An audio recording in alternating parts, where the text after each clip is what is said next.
भी दलील तूने बेटी रुलाई है, तूने बेटी रुलाई है। तेरे घर की कली तेरी बेटी चली, तेरे घर की कली तेरी बेटी चली, आज होके पराई है, आज होके पराई है।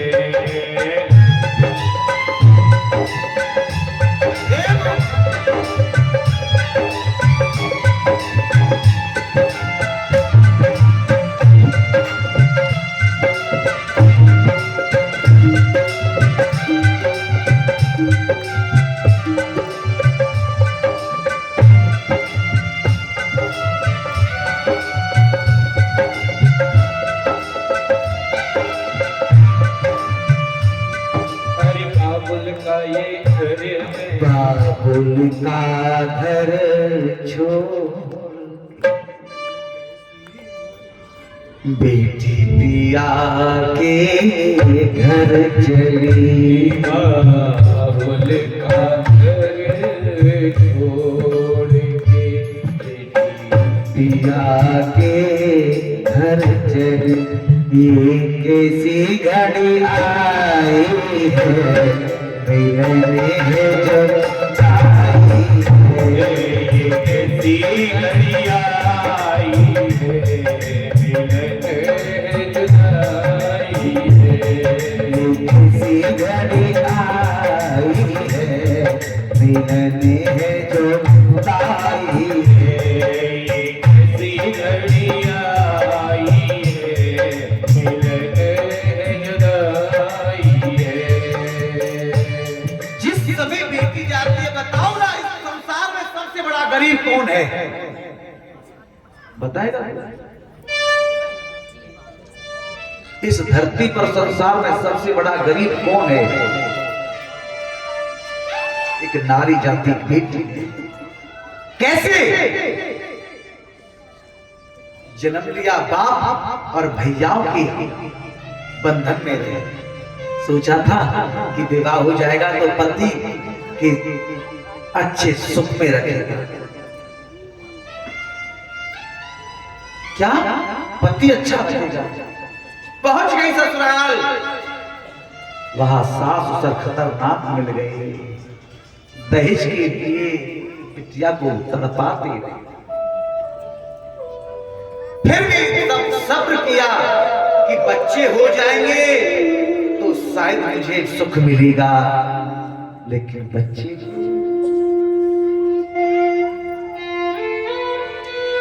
लेकिन भैया यादें पगला फटी विवाही, और सो कहा जाने नींद पराई, याने ना लगना जाए। बेटी का दर्द तो उसको मालूम होगा जिसने बेटी को जन्म दिया होगा।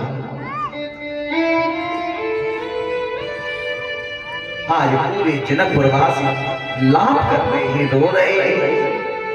जनक जी महाराज रो पड़े।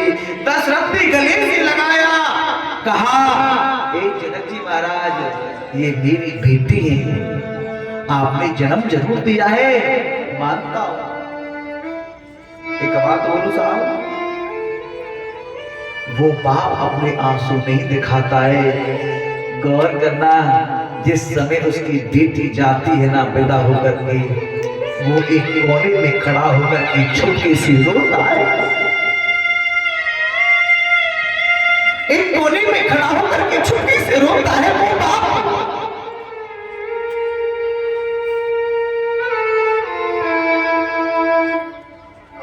आज जानकी जी की विदाई पर पूरा जनक तड़प रहा है, रो रहा है।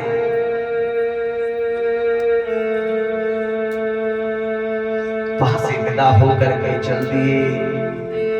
रास्ते में भरतलाल अपने ननिहाल में अपने मामा जी के यहाँ रुक जाते। राजन, जब ते राम ब्याह कर आई और नित नव मंगल मोर बधाई। जब से राम जी ब्याह करके अयोध्या आए ना, दीपावली मनाई जा रही है, दीप जलाए जा रहे हैं, अयोध्या खुशी है। लेकिन मैं आपसे एक बात कहूंगा कथा के माध्यम से, ज्यादा खुश मत हुआ करो। क्या ज्यादा खुश मत हुआ करो। कभी कभी ज्यादा खुशी को बहुत बड़ी नजर लग जाती है, बहुत बड़ी नजर लग जाती है ज्यादा खुशी को। साहब आज दशरथ जी महाराज बड़ी खुशी है कि मेरे चारों पुत्रों का विवाह हुआ, और मन में विचार किया, सुनो अब मुझे बुढ़ापा आ गया, अयोध्या में डंका बजवा दिया, प्रातः काल राम जी को राजगद्दी पर बैठाओ और राज तिलक करा दो। खुशी को नजर लग गई, या मंत्रालय केकई को भड़का दिया। केकई को भवन में चली गई, जाकर के मलिन वस्त्रों को पहन लिया। पूरी अयोध्या खुशी मना रही है कि राम जी राजा बनेंगे। दशरथ को मालूम पड़ा कि ये क्या हुआ। केकई को पूछा क्या बात है। बोली महाराज आज मेरे आप पर 2 वरदान उधार हैं, मैं उनको मांगना चाहता हूं। बोलो क्या। ऐसे नहीं मांगूंगी, राम जी की सौगंध खाकर के कहो जो मैं मांगूंगी वो मुझे तुम दे दोगे। दशरथ ने कहा तू कैसी बातें करती है, रघुकुल रीत सदा चले आई और प्राण जाए पर वचन ना जाए। बोल मैं राम की सौगंध खा के कहता हूं जो तू मांगेगी आज मैं तुझे सो ही दे दूंगा। पहला वरदान तो मेरे लिए ये है महाराज, मैं ये मांगती हूं कि राम जी को 14 वर्ष का वनवास, और वो भी तपसी रूप में, ऐसे नहीं तपस्वी के रूप में, संत रूप में। और दूसरा वरदान मैं भरत के लिए गद्दी। दशरथ जी धाम से गिर पड़े और बोले ये तूने क्या मांग लिया। अरे केकई ये तूने क्या मांग लिया केकई, यदि आज तुझे मेरे प्राणों की आवश्यकता है तो मेरे प्राणों को ले ले। अरे मेरे राम ने तेरा क्या बिगाड़ा। केकई तूने लूट लिया दशरथ के खजाने को,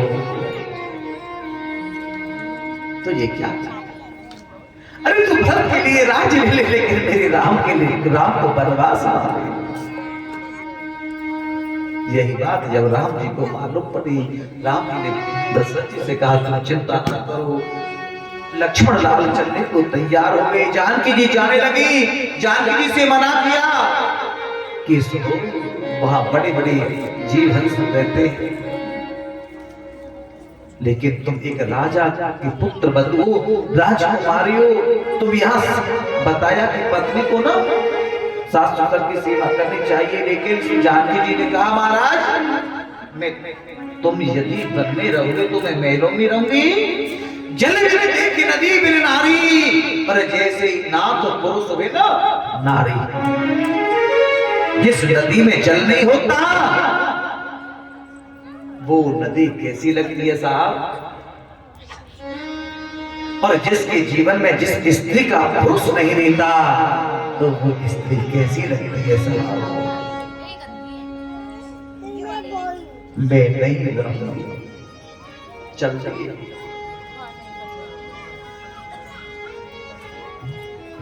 दशरथ जी रोते हैं, त्यावासी रोने लगे। हे राधा तेरे देख तारे ना जाते हैं। कहा तो वनवास गद्दी मिलनी थी, कहा अयोध्या के राजा बनने थे। ये क्या हो गया। रोने होना था अभिषेक राम का। अरे बनी हो गए रघुवीर, अरे विधाता अजब लिखी।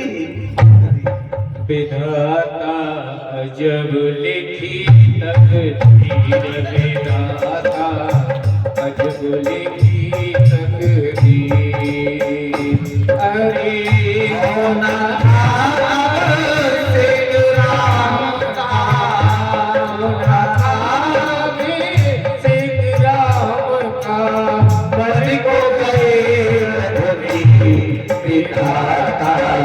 जब लिखी तकदीर। विधाता अजब लिखी तकदीर।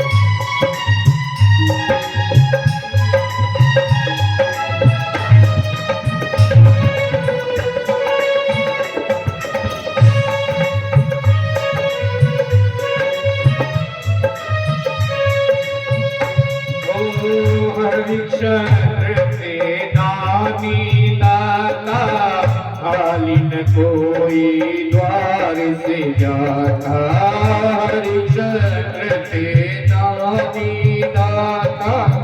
खाली न कोई द्वार से जाता, किस्मत ने क्या खेल रचाया, किस्मत ने क्या खेल रचाया। बन गए आज फकीर विधाता, अजब लिखी तकदीर विधाता, अजब लिखी तकदीर। ये क्या हो गया? हाँ, सब रोते हैं बिलखते हैं, तू बिरह दिखाता रहे करम। बस आज सब रोते रहे बिलखते रहे। दशरथ जी ने कहा, सुमंत से सुमंत एक काम कर, तू जा इनको लौटा करके वापसी रथ लेके जा। सुमंत जी रथ लेकर के गए। सुमंत को वो वही छोड़ करके चले गए। सुमंत लौट करके आया। दशरथ ने कहा, सुमंत तुम मेरे राम को वापस नहीं लाए, तुम मेरे राम को वापस नहीं लाए। सुमंत ने कहा, मैं राम को वापस नहीं लाया। ये शब्द दशरथ ने सुना। राम राम कही और राम राम कही राम, और तब पर हर हर वीर रहू और राहु गयो सुधा। इतनी बातें सुनते राजा दशरथ ने राम राम कहते हुए अपने पंच भौतिक शरीर को त्याग दिया।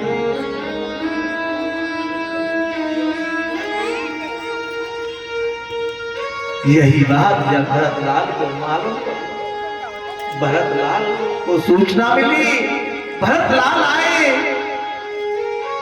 भरतलाल ने कहा, वाह, मेरी मां के कहने से मेरे बड़े भैया राम लक्ष्मण जान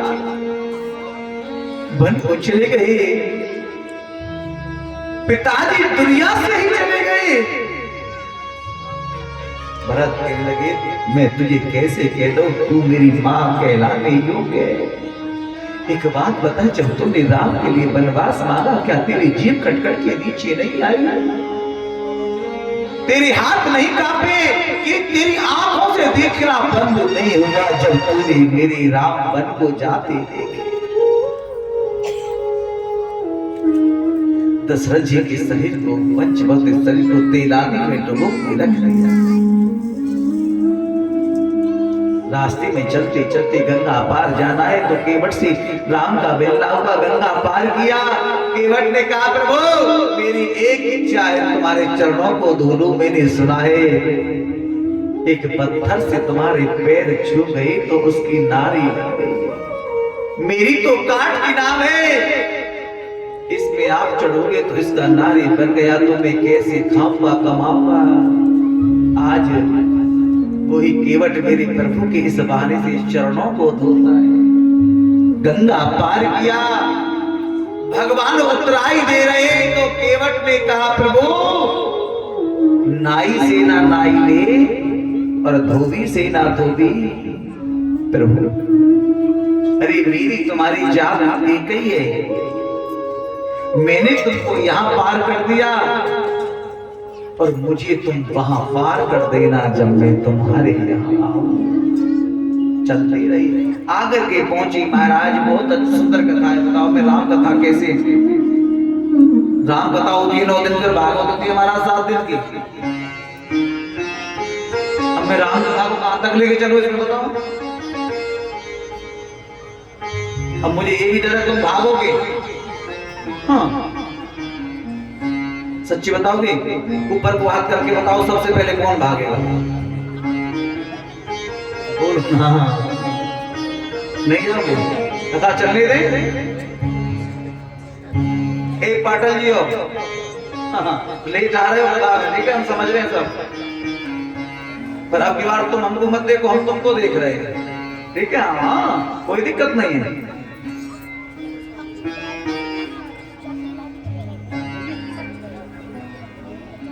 रास्ते में महाराज बहुत सुंदर कथा है। चलते चलते चलते चलते पंचवटी पर पहुंच गई। वहां पर्ण कुटी बनाकर रहने लगी। पंचवटी है राक्षसों की, वहां सुपड़ खांसी मिलना हुआ है। सुपड़ की यह भी कथा बड़ी सुंदर है। सुपड़ का यहाँ भेष बदल के आई, राम जी से कहने लगी महाराज मैं तुमसे विवाह शादी करना चाहती हूँ। राम जी ने कहा क्यों, तुम्हारा विवाह नहीं हुआ, तुम्हारे भाई नहीं है, तुम्हारे पिताजी नहीं, उन्होंने तुम्हारे लिए लड़का नहीं देखा, वर नहीं देखा। सुपड़ खां बोली सुनो, जो भाई और पिताजी ने देखे ना वो मुझे पसंद नहीं आए। क्या बोले, जो भाई ने और पिताजी ने देखे ना वो मुझे पसंद आए। समझ गए ना जी, जो अब लड़की कोई भी अपनी पसंद से शादी करे तो समझ लेना ये सुपड़ खां की छोटी बहन है जो अपनी पसंद से शादी करे। हाँ भगवान राम ने कहा देखो जी, जो हमारे पास में बगल में बैठी है ये हमारी भार्या है, हमारा तो हो गया, लेकिन एक कुमार लक्ष्मण, कुमार का मतलब कुंवारे ही से बात कर। लखनलाल के पास गई, लखनलाल ने सोचा भैया ने मेरे ऊपर डाल दी तो बताओ, कुंवारा तो मैं भी नहीं हूं। लेकिन लखनलाल बोले सुनो, अगर तुम मेरे साथ में विवाह करोगी तो नौकरानी बन के रहोगी, दासी बन के रहोगी। ये राजा है, कहने का मतलब क्या था, जब पिताजी 3 रख सकते हैं तो बड़े भैया 2 नहीं रख सकते।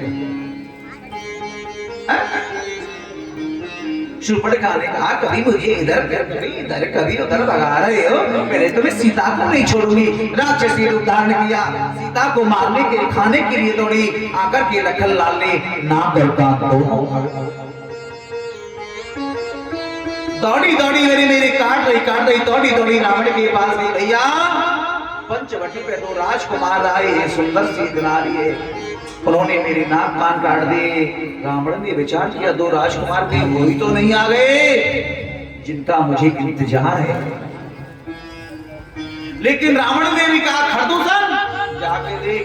खरदूषण गया, खरदूषण मारा गया। रावण समझ गया खरदूषण मौसम बलवंता, खरदूषण मौसम बलवंता, खरदूषण मौसम बलवंता, खरदूषण मौसम बलवंता, बिने हरि मार सकन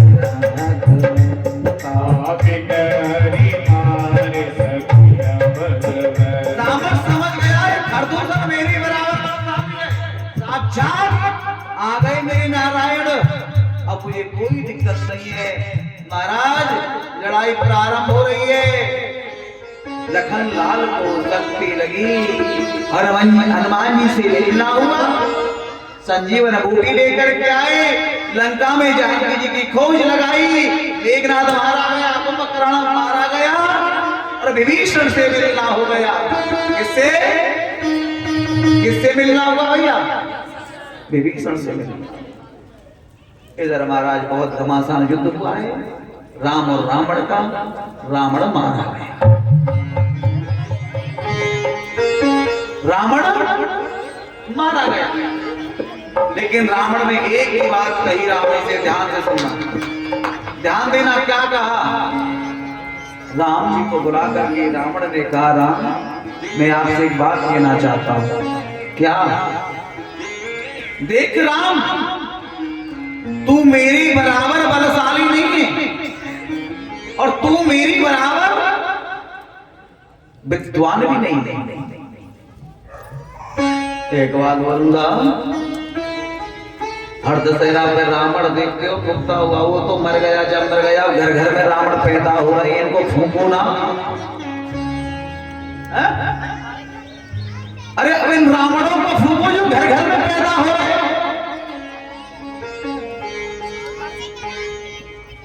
वो रावण तो एक ऐसा था जानकी मां को नजर उठा के नहीं देखा था। बोलो राजन कहने लगे, रावण ने कहा राम से, राम तू मेरे बराबर बलशाली नहीं, मेरी बराबर तू विद्वान नहीं और मेरी बराबर सेना भी नहीं है। लेकिन एक बात बोलूं, लेकिन एक चीज तुझ पे मेरे से ज्यादा है। क्या? तेरे पास में तेरा लक्ष्मण भैया है और मेरे पास में मेरा विभीषण भैया है। समझ रहे हो? एक बार अमर जी कह दो,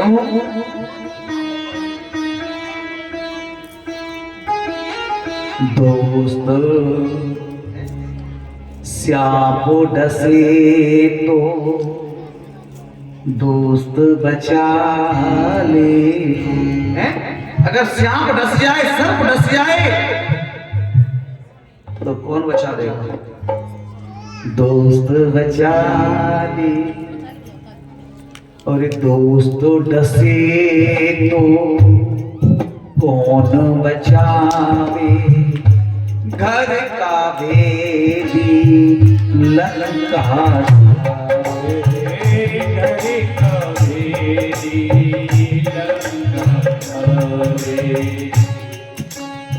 आज महाराज रावण ने एक ही बात कही, सुनो, अगर जीतना है तो भैया से अलग मत सुनो।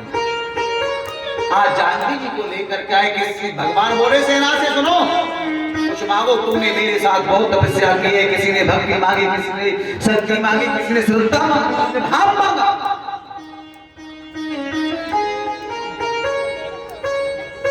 लेकिन जामवंत जी कुछ नहीं बोले। भगवान ने कहा जामवंत जी क्यों नहीं बोल रहे? जामवंत जी बोले, प्रभु ये बात कहना चाहता था क्या कि रावण की सेना में मेरी बराबर बलशाली मुझे कोई नहीं मिला।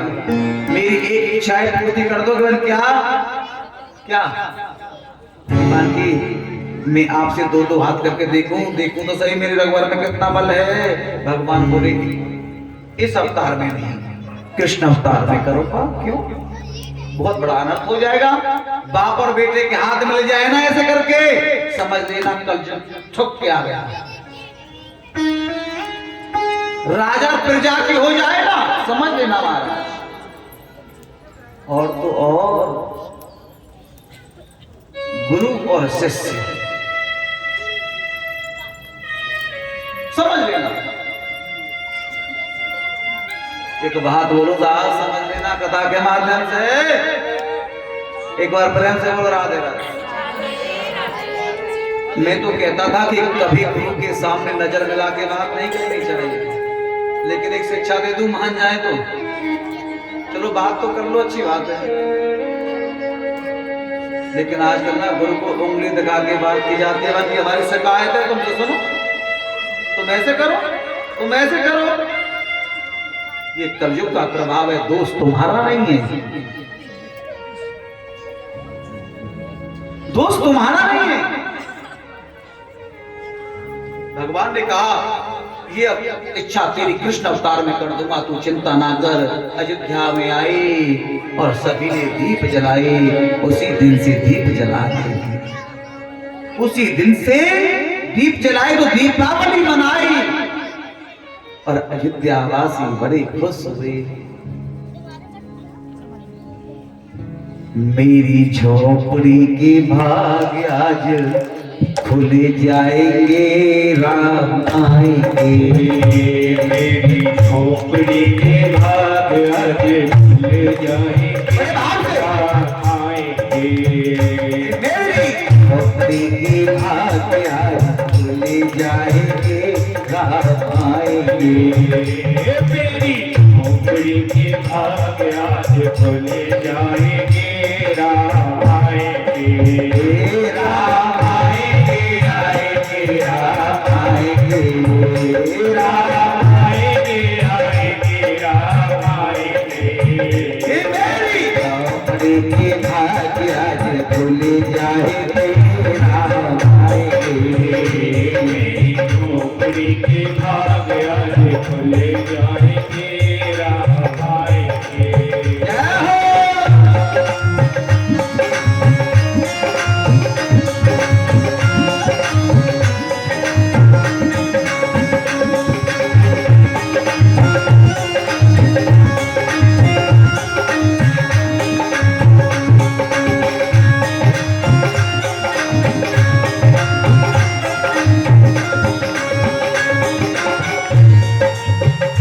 राम आएंगे तो हमें नाथ जाओगी, राम आएंगे तो न सजाओगी, राम आएंगे तो हमें नाथ जाओगी।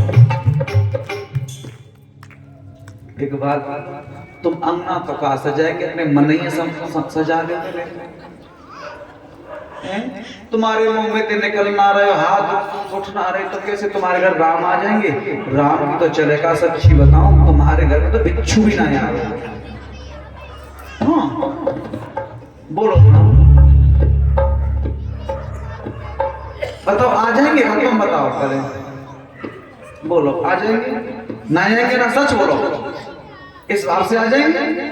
एक बार पड़ेगा, आपसे बुलाओ ना किसी को, कैसे आ जाएंगे?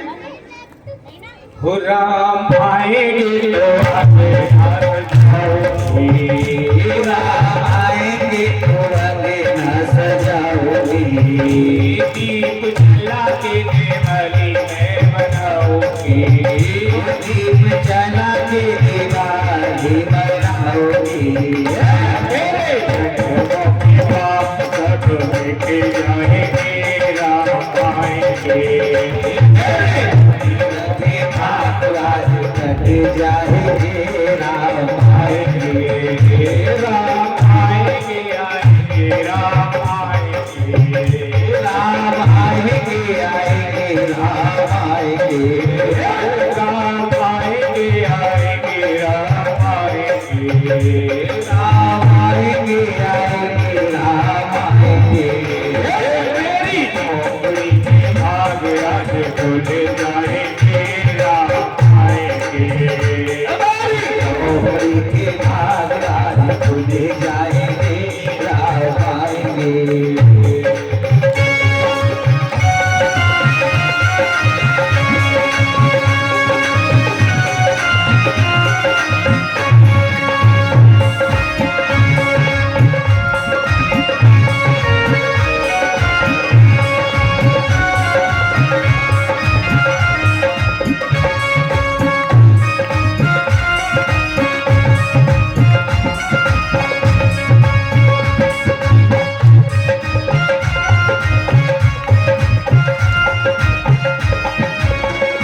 राम झूलेंगे तो पहले नाच जाओगी, राम झूलेंगे तो पहले ना झूलाओगी, राम झूलेंगे तो पहले नाच जाओगी, राम झूलेंगे तो पहले ना झूलाओगी।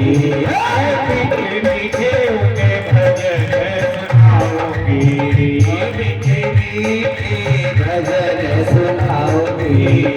मेरी उनके नजर सब कट जाएंगे, राम आएंगे। मेरी झोपड़ी के भाग्य आज खुले जाएंगे, राम आएंगे। झोपड़ी के भाग्य आज खुले जाएंगे, राम आएंगे। मेरी झोपड़ी के भाग्य खुले जाएंगे, राम आएंगे। राम आएंगे, आएंगे, राम आएंगे। राम आएंगे, आएंगे, राम आएंगे।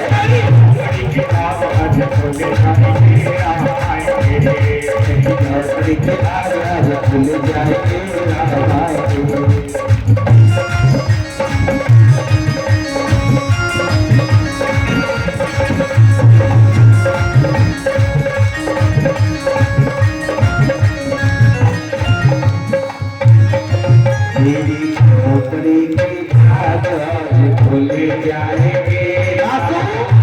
तू दास है तेरी झोपड़ी के भाग आज खुल जाएंगे, रात आएंगे। झोपड़ी के भाग आज खुल जाएंगे, रात आएंगे। तेरी झोपड़ी के भाग आज खुल जाएंगे, रात आएंगे। आज पूरी अयोध्यावासी बहुत खुशी हुए। एक बात और भी है, अब मैं राम कथा में यही प्रणाम करता हूँ महाराज। अब मेरा मने तो मैं लेके चलूं, फिर कहाँ मथुरा ले चलूं?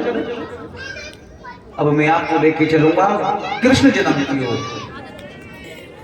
कृष्ण जन्म होगा, सभी पूजन करेंगे।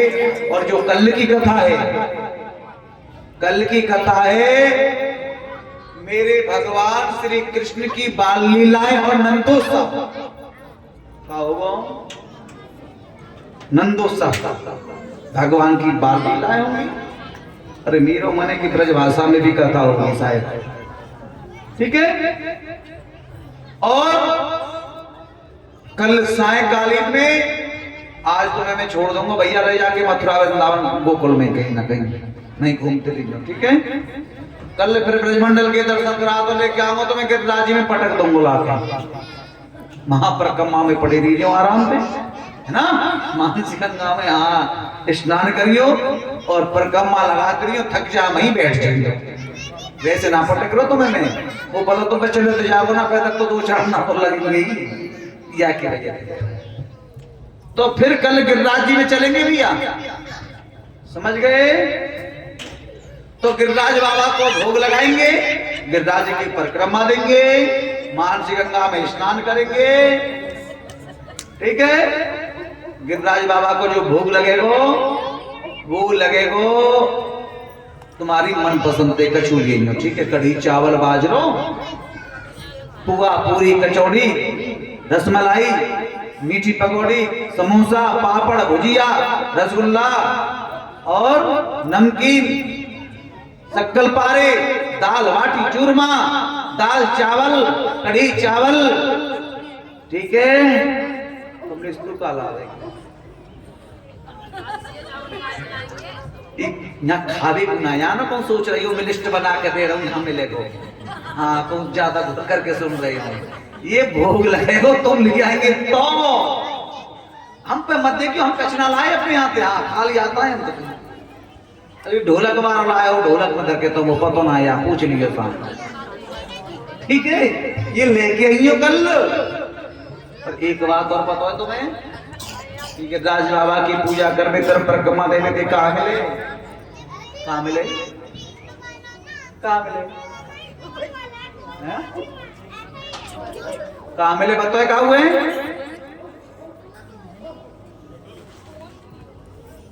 भाई वाह, मान गई लक्ष्मी बिहार वालों। मुझे तो ऐसे लगता है तुम यहाँ से जाते हो तो पीछे ऐसे हाथ करके चले जाते हो। तू जाने तेरो काम जाने, अपनी माया यहाँ के राख ना लेके जा रहे कच्चे हैं या खान से तुम भूल गए। 2-3 कथा तो 3 कथा तो हम नहीं कर दी यहाँ, फिर संतोषी मंदिर में भी चल रही है। अरे मुझे फर्स्ट वाली कथा से आज तक की कोई बात पूछ लो, कोई भी, क्योंकि तुमसे ज्यादा लोग मिलते होंगे मुझे ना, और तुमसे ज्यादा जाता हूँ कहीं ना कहीं, महीना में एक तो करता ही हूँ। फिर भी मुझे एक बात पूछ लो, जब हम लक्ष्मी बिहार में आए थे तो मैं तेरे मिले थे, कहाँ है पहचानू, कहाँ है। एक सीमा के संग और एक वो बेटी, एक तिलक वाली, और कहाँ है, आज भी नाम याद है, तिलक वाली रखा था मैंने, ठीक है। पूछ लो हाँ या ना। फिर इन्होंने सपना को जोड़ा था उसमें, हमें वो भी नाम याद है आज। फिर ये कमलेश जा रही दूध लेके, हमने सोची कितनी बड़ी सेठानी आ गई, ऐसे ही है ना, हमने सोची कितनी बड़ी सेठानी आने की। महाराज बुद्ध में तो ऐसे ही हमें आज तक वो बात याद है। तुम्हें कैसे ना पता कि गोवर्धन गिरिराज की पूजा से कहाँ मिलेगा, है ना बात हमें याद है ना। सुनो अब कल जरूर लिए हो काला 56 भोग, कहा 56 भोग और 56 भोग लगाएंगे गिरिराज बाबा को। और फिर गिरिराज बाबा हमको कहा देगो। अब सब ऐसे हाथ जोड़ लो, सब भैया पंडाल में पीछे तक बैठे का मैं सब कहूंगा। दादा अमर सिंह तुम भी जोड़ लियो, सब ऐसे हाथ जोड़ो भैया, तुम भी जोड़ लो। कुर्सी पे बैठे तो कोई बात ना, हाथ जोड़ ही लियो, जोड़ लो पीछे वाले सब।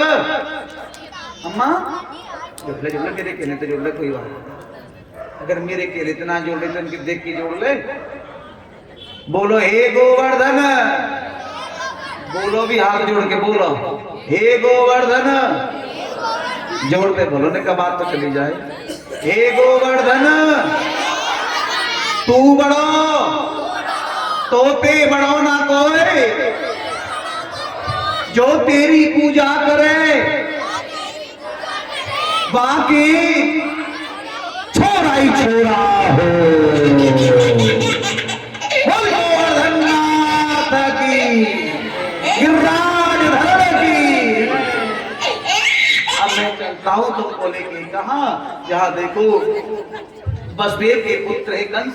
कंस के मन में भाव आया मैं अपनी बहन देवकी का विवाह कर दूं, वसुदेव जी के साथ कर देते हैं। उग्रसेन के पुत्र कंस देवकी का विवाह वसुदेव के साथ में करते, लेकिन बड़ी खुशी के मारे पूरा नहीं समारा और आकाशवाणी हुई, अरे दुष्ट पापी कंस, जिस बहन देवकी की शादी में तू फूला नहीं समारा है ना, उसका अष्टम कर्म तेरा काल होगा, काल होगा, काल होगा। कंस ने रथ को रोका, देवकी को केसों को पकड़ के नीचे उतारा, मारने के लिए उतारूंगा। वसुदेव जी ने तलवार वाला हाथ पकड़ा, ये क्या कर रहे हो? कंस ने कहा आकाशवाणी नहीं सुनी आपने, सुनी लेकिन सुनो ऐसा नहीं, मैं तुमको वचन देता हूँ जो भी पुत्र जन्म लेंगे मैं अपने हाथ से तुम्हारे लिए सौंप दूंगा। कंस ने कहा ठीक है, लेकिन मेरी भी एक शर्त है, जब तक तुम्हारे 7-8 पुत्र जो है नहीं होंगे ना, तब तक तुम्हें मेरे कारागार में बन के रहना पड़ेगा। आज कारागार में डाल दिया महाराज। पहले को जन्म दिया, मार दिया, दूसरे को मार दिया, तीसरे को मार दिया, चौथे को मार दिया, पांचवे को मार दिया। अब सुनो छठवें को, अब 7 महीने कौन आ रहे हैं? बलराम जी। भगवान कृष्ण ने माया को आदेश दिया, कहा सुनो इनको रोहिणी के गर्भ में स्थापित कर दो। हल्ला मच गया कि 7वां तो गर्भ नष्ट हो गया। अब 8वें में कौन आ रहे हैं? जल्दी बताओ 8वें में कौन आ रहे हैं? 8वें में आ रहे हैं मेरे भगवान श्री कृष्ण। थोड़ा सा ऐसे नहीं आएंगे, कैसे आएंगे? खुशी से आएंगे। कुछ मना लो ना। कैसे बुलाते हैं घर में? किसी को बुलाते हैं तो भाव से निमंत्रण देंगे, स्वागतम कृष्णा शरणागतम कृष्णा, स्वागतम कृष्णा